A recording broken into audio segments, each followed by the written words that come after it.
یہ ساون کی طرح ہے، ہر آن میں ایک لمحے اورنگ سلیماں، یہ آنکھ تو بلقیس کے درپن کی طرح ہے، آواز کے صدقے کئی سازوں کے سلیقے، گفتار تیری نقرئی کنگن کی طرح ہے۔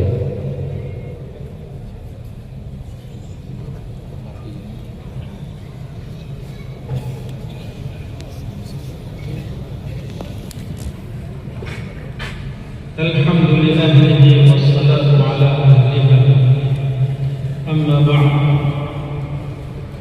أعوذ بالله من الشيطان الرجيم بسم الله الرحمن الرحيم وفي ذلك فليتنافس المتنافسون صدق الله مولانا العظيم۔ جامعہ فیضان القرآن الکریم احمد آباد کے آنگن میں محفل حسن قرات میں تشریف فرما نامی گرامی رجال علم و کمال اصحاب معرفت، قرآن کریم کی محبت کے حوالے سے، اس کے عنوان سے تشریف لائے ہوئے دور و دراز سے میرے بزرگوں اور بھائیوں، سید الانبیاء صلی اللہ تعالی علیہ وسلم کے معزز مہمانوں، ہم اور آپ محفل حسن قرات میں شریک ہیں۔ کہیے کہ آج کا یہ اجتماع تین اہم نکات اور عنصر پر مشتمل ہے۔ پہلا عنصر جس کو آپ بزرگوں نے آیت کریمہ سے محسوس فرمایا ہوگا، وَفِي ذَلِكَ فَلْيَتَنَافَسِ الْمُتَنَافِسُونَ۔ دنیا جانتی ہے کہ کسی بھی فیلڈ کو سنوارنے کے لیے، کسی بھی عنصر کو ترقی بخشنے کے لیے اس وقت مسابقہ، کمپٹیشن، یہ سب سے زیادہ مؤثر اور کامیاب ترین اسلوب خیال کیا گیا ہے۔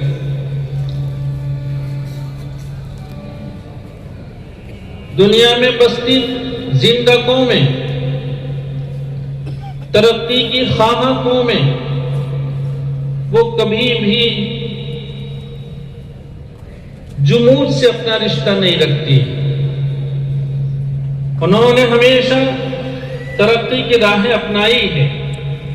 اپنی ترقی اور اپنے مستقبل کہے جانے والے ان معصوم اور جوانوں کی ترقی کے لیے ہمیشہ راہیں قائم فرمائی۔ مسابقے کے حوالے سے ابھی ربیع الاول کے مہینے میں ہم جس مہمان گرامی کو یہاں سننے کے لیے بس شوق حاضر ہیں، ان کے ملک میں انبریکیبل تاریخی انداز کا مسابقہ، دنیا کا کوئی ملک مسابقے میں اس کی مثال نہیں رکھتا ہے۔ مصر میں ربیع الاول کے مہینے میں جو مسابقہ منعقد ہوا، 14,000 مساہمین نے اس مسابقے میں شرکت کی۔ ہمارے یہاں مسابقے منعقد ہوتے ہیں، 25 مساہم ہوتے ہیں، 30 مساہم ہوتے ہیں، لیکن مصر میں جو مسابقہ منعقد ہوا، ایسے نونہال کہا گیا ہے کہ بچوں سے لے کر 60 سال کی عمر تک کے لوگوں نے مسابقے میں مساہم کی حیثیت سے شرکت کی۔ جو ملک ایسے بڑے بڑے مسابقے منعقد کرتا ہے، اگر ان کے یہاں کوئی فن ترقی کرتا ہے تو کہیے یہ ان کے اکابر کی کوششوں کا بہترین ثمرہ ہوا کرتا ہے۔ میرے بزرگوں اور بھائیوں، اللہ رب العزت کا احسان خیال کریں کہ اللہ کے کچھ نیک بندوں نے ایسی پاکیزہ درسگاہوں کو وجود دیا جن درسگاہوں میں مسابقات کا سلسلہ جاری ہوا. پھر بالخصوص شیخ عبد الناصر جیسے لوگ انہیں فیس ٹو فیس بالمشافہہ سننے کا ہمارے ان جوانوں کو جب موقع ملا تو 15-20 سال میں بلکہ 10-15 سال میں قرات، لہجے، ادا اور آواز، گلوں کی خوبصورتی نے اس میں انقلاب پیدا ہو گیا. اللہ تعالیٰ شیخ کو ہماری طرف سے جزائے خیر عطا فرمائے. ترقی اسی طرح ہوا کرتی. دوسرا جو اہم نقطہ ہے وہ یہ ہے حسن قرات. دنیا جانتی ہے اور اس حقیقت کو ہر کوئی تسلیم کرتا ہے کہ آنکھوں کی اور نفس کی تسکین، اس کی طمانینت، اس کی تشفی تو اس کے لیے خوبصورتی ہوا کرتی ہے. عمارت کی خوبصورتی، چہروں کی خوبصورتی وہ نفوس کی تسکین اور آنکھوں کی تسکین کا باعث ہوا کرتی ہے. جبکہ شاندار، بہترین، کھنکھناہٹ رکھنے والی آواز، یہ آواز ارواح کی تسکین کا باعث ہوا کرتی ہے. اور آواز قدرت کا وہ انعام ہے، وہ عطیہ ہے کہ قدرت جس کے حصے میں فرماتی ہے جب وہ اللہ کا بندہ اپنی آواز کو کسی ایسی چیز میں استعمال کرتا ہے تو لوگوں کو مست و بے خود کر دیا کرتا ہے. ابھی ہم نے ایک جگہ عرض کیا تھا کہ خوبصورت آواز وہ صرف انسان کی فرحت، اس کی مسرت، اس کی طبیعت کے مچل جانے کا صرف باعث نہیں ہے بلکہ جانور تک اس سے مست و بے خود ہو جایا کرتے ہیں. حضرت مفتی محمد شفیع صاحب رحمۃ اللہ علیہ تحریر فرماتے ہیں بھینس جسے ہم اور آپ بے حسی میں مثال کے طور پر سنتے ہیں اور پیش کرتے ہیں، لیکن یہ بھینس اس کے باب میں لکھا ہے کہ جب اس سے دودھ نکالنے کا وقت ہوتا ہے، ایسے موقع میں اگر اس کو بہترین خوبصورت آواز میں میوزک سنایا جائے تو اس کا دودھ بڑھ جایا کرتا ہے. کچھ ممالک وہ ہیں جہاں ہرن کا شکار کرنا ہے تو وہ تھال لے کر آتے ہیں اور تھال کو اتنے خوبصورت انداز میں وہ بجاتے ہیں کہ راتوں کی اندھیری میں وہ ہرن اس آواز کو سننے کے لیے کشا ان کے قدموں میں آ کے گر جاتا ہے. پھر اسے شکار کرنے کی ضرورت نہیں، وہ خود ہی غلامی کر رہا ہے. بلکہ اور آگے سنیے، یہ تو بہرحال کہیے حیوانات سے ہے. پہاڑ کے باب میں آپ نے نہیں سنا کہ حضرت داؤد علیہ السلام جب زبور کی اپنی خداداد معجزانہ انداز کی آواز میں تلاوت فرماتے تھے تو پہاڑوں سے رونے کی آواز آیا کرتی تھی. بلکہ اور آگے سنیے، قدرت نے آواز میں وہ مستی رکھی ہے، بے خودی کا وہ جز رکھا ہے. ابھی ہمارے دہلی میں ہاسپٹل کے لوگوں نے جب کسی مریض کا آپریشن کرنا ہوتا ہے، اسے جب بے ہوش کرنا ہوتا ہے تو کہیے بے ہوشی کے لیے جو دوائی یا جو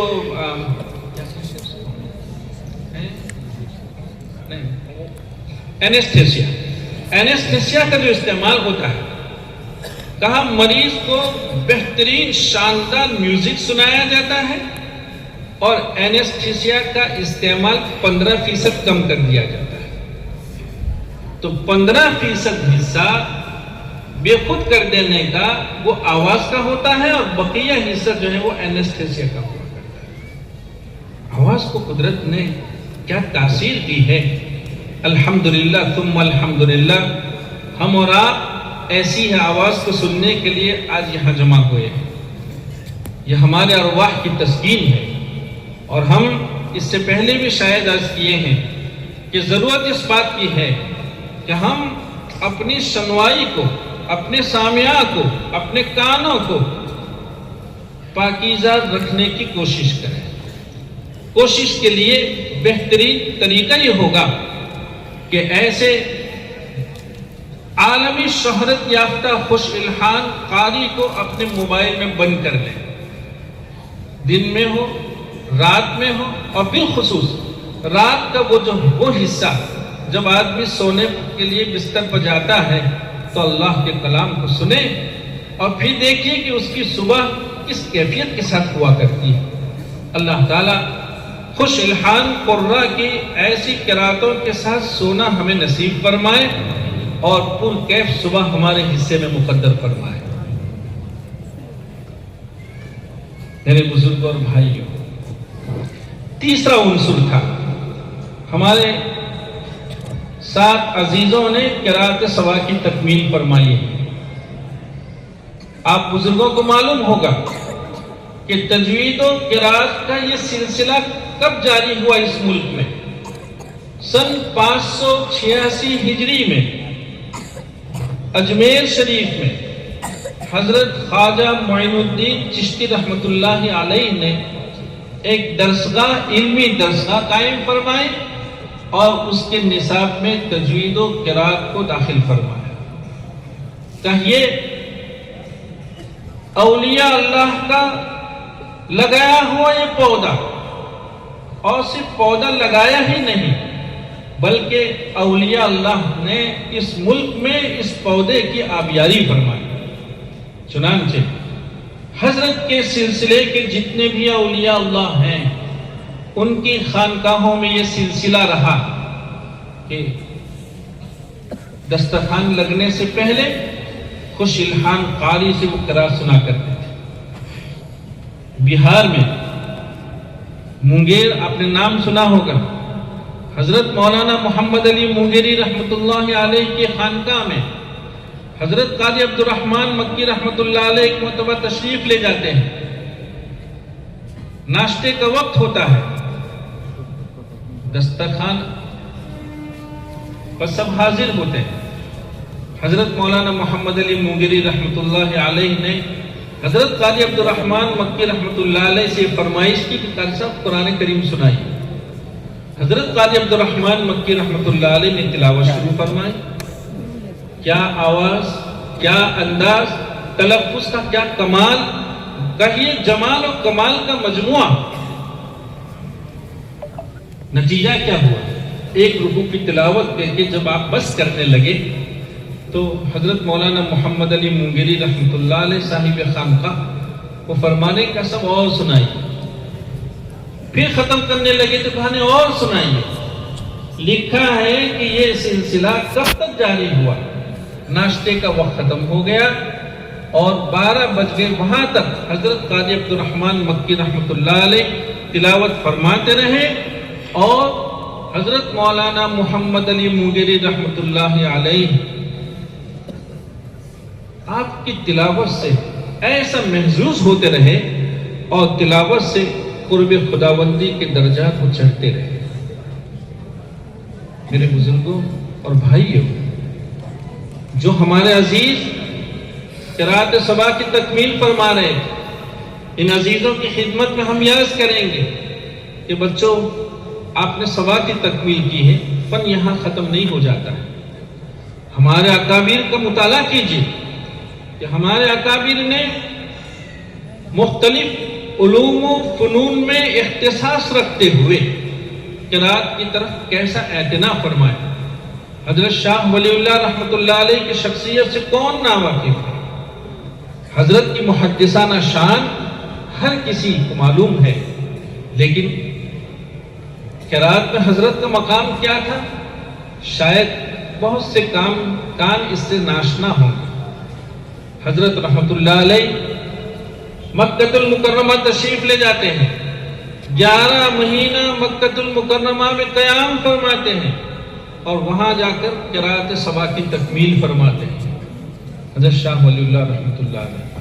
ہمارے اکابر کی طویل فہرست ہے، اگر ہمارے ان عزیزوں نے قرأت کی راہ اپنائی ہے، کہیے آپ کو اس کا حق ہوگا کہ آپ یہ کہیں اولئک آبائی، ہمیں اپنے آبا سے رشتہ ہے، ہم اپنے آبا کے خلف صالح ہیں۔ اللہ تعالیٰ یہ شریف پن اور یہ عظیم نعمتیں ہم سب کے حصے میں مقدر فرمائے۔ یہ بچے ہم نے سنا کہ اس ملک میں تجوید و قرأت کا تخم، اس کی بنیاد، اس کی خشت اول اولیاء اللہ نے رکھی۔ یہ جو بچے قرأت سبا کی تکمیل فرما رہے تھے، وہ علامہ شاطبی رحمۃ اللہ علیہ سے روزانہ ان کی صحبت میں بیٹھنے کی سعادت انہیں ان کے حصے میں آتی ہے۔ روزانہ ان کی زبان پر علامہ شاطبی رحمۃ اللہ علیہ، آپ نے سنا ہوگا کہ قدرت نے علامہ شاطبی رحمۃ اللہ علیہ کے حصے میں ولایت کا کیا اعلیٰ مقام۔ صرف ایک بات سنا کر اپنی گفتگو ختم کروں گا۔ کیا لوگ تھے وہ، اخلاص، للہیت، رضا الہی سے عبارت۔ علامہ شاطبی رحمۃ اللہ علیہ نے جب اپنا قصیدہ تیار فرمایا، بیت اللہ تشریف لے گئے، جو کچھ ہوا بہرحال وہ تو مشہور ہیں، لیکن اس کے بعد آپ نے چونکہ اس قصیدے کو خالصتاً لوجہ اللہ، صرف اللہ تعالیٰ کی رضا کے لیے مرتب فرمایا تھا، اور آپ کو اس کا یقین تھا کہ اس میں اور کوئی چیز شریک نہیں ہے، تو آپ نے اپنے اس منظومے سے کچھ اشعار ایک پرچی میں لکھ کر ایک بوتل میں بند کر کے اسے سیل کر دیا، اور سیل کر کے اس کو نیل میں بہا دیا، دریائے نیل مصر میں بہتی، نیل میں بہا دیا۔ دیکھیے، اور بہاتے ہوئے کیا کہا، یا ربی، اے رب، ان قصدت بہا وجہک، اگر اس قصیدے کو نظم کرنے میں اور کوئی چیز شریک نہیں ہے، شامل نہیں ہے، صرف تیرے لیے اگر یہ قصیدہ ہم نے نظم کیا ہے تو فاکتب لہ البقاء، تو اس کے لیے تو دوام مقدر فرما، ہمیشگی نصیب فرما۔ علامہ شاطبی رحمۃ اللہ علیہ کی وفات کو کتنی صدیاں گزر گئی، لیکن کہیے کہ اللہ کے اس ولی نے بارگاہ خداوندی میں بھیک کے ہاتھ پھیلا کر جو سوال کیا تھا فاکتب لہ البقاء، صدیاں بیت جانے کے بعد بھی الحمدللہ آپ کا یہ قصیدہ اسی آب و تاب کے ساتھ باقی ہے۔ یہ ہے فاکتب لہ البقاء۔ پھر کیا ہوتا ہے، دریائے نیل میں وہ بوتل بہا دیا، ایک مچھیرا آیا، وہ تو مچھلی پکڑنے گیا تھا، اس نے جال ڈالا، جال میں کئی مچھلیاں آئی، اس کے ساتھ ساتھ وہ بوتل بھی آ گئی۔ مچھیرے نے دیکھا یہ کیا ہے، اس نے وہ بوتل لیا اور دیکھا کہ اس میں کوئی پرچی ہے، بوتل کا سیل توڑ کر اسے کھول کر پرچی نکال کے اسے پڑھنے لگا۔ کہا یہ تو بڑے عمدہ اشعار ہیں، لیکن مچھیرا بھی کسی علمی درسگاہ سے تعلق رکھتا ہوگا، تو اس نے محسوس کیا کہ اتنے اعلیٰ اشعار سوائے اس کے جو اندلس سے ایک نابینا آیا ہے اور مصر میں اس کے چرچے ہیں، ایسے اعلیٰ اشعار اس کے سوا کوئی نہیں کہہ سکتا ہے۔ چنانچہ وہ اپنے نظام کے مطابق اس بوتل کو لے کر علامہ شاطبی رحمۃ اللہ علیہ کی خدمت میں حاضر ہوتا ہے اور شیخ سے اپنا قصہ بیان کرتا ہے۔ چنانچہ شیخ نے کہا کیا ہے، کہا یہ پرچی، کہا پڑھیے پرچی میں کیا لکھا ہے، تو لکھا تھا بدأت بسم اللہ فی النظم اولا تبارک رحمانا ورحیما وموئلا۔ علامہ شاطبی رحمۃ اللہ علیہ زار و قطار رونے لگے، کہا ہاں ہم نے اللہ رب العزت سے اس کی دعا کی تھی کہ اے ذات، اگر یہ قصیدہ اگر صرف اور صرف تیری رضا کے لیے ہم نے مرتب فرمایا ہے تو تو اس کے لیے بقا مقدر فرما۔ دریائے نیل میں بہا دینے کے بعد بھی قدرت نے اس کی ضیاء کو منظور نہیں رکھا، اس کے ضائع ہونے کو منظور نہیں رکھا، اس کی حفاظت فرمائی۔ شکر ادا کیجیے اللہ رب العزت کا کہ ایسی پاکیزہ درسگاہیں، ایسے نیک دل دردمند ارباب انتظام اور دلسوز اساتذہ کرام کی صحبت کا نتیجہ ہے کہ ان کی برکت سے ایسے اولیاء اللہ رب العزت کی صحبت میں روزانہ بیٹھنا ہمارے آپ کے حصے میں مقدر ہوتا ہے۔ اللہ تعالیٰ ہم سب کے مل بیٹھنے کو قبول فرمائے۔ ہم شیخ کا صمیم قلب سے شکریہ ادا کرتے ہیں اور شیخ بھی الحمدللہ محسوس کرتے ہیں کہ شیخ نے ہماری دعوتوں کو قبول فرمایا۔ بہت متواضعانہ انداز میں بڑے شوق سے کشا مصر سے آپ نے یہاں تک کے سفر فرمائے، لیکن آپ اللہ تعالیٰ کسی کی محنت کو ضائع نہیں فرماتے ہیں۔ آج الحمدللہ شیخ کو اللہ رب العزت نے وہ موقع عنایت فرمایا۔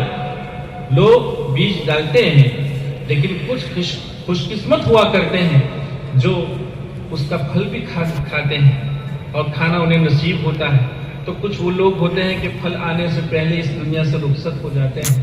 الحمدللہ ثم الحمدللہ شیخ اپنے ڈالے ہوئے اور اپنا بہایا ہوا پسینہ اور اپنے سارے اصحاب کی زحمتیں اس کا پھل دیکھ رہے ہیں کہ چھوٹے چھوٹے بچے الحمدللہ شیخ کے مقامات کی تقلید کرتے ہیں۔ اللہ تعالیٰ شیخ کو ہماری طرف سے جزائے خیر عطا فرمائے۔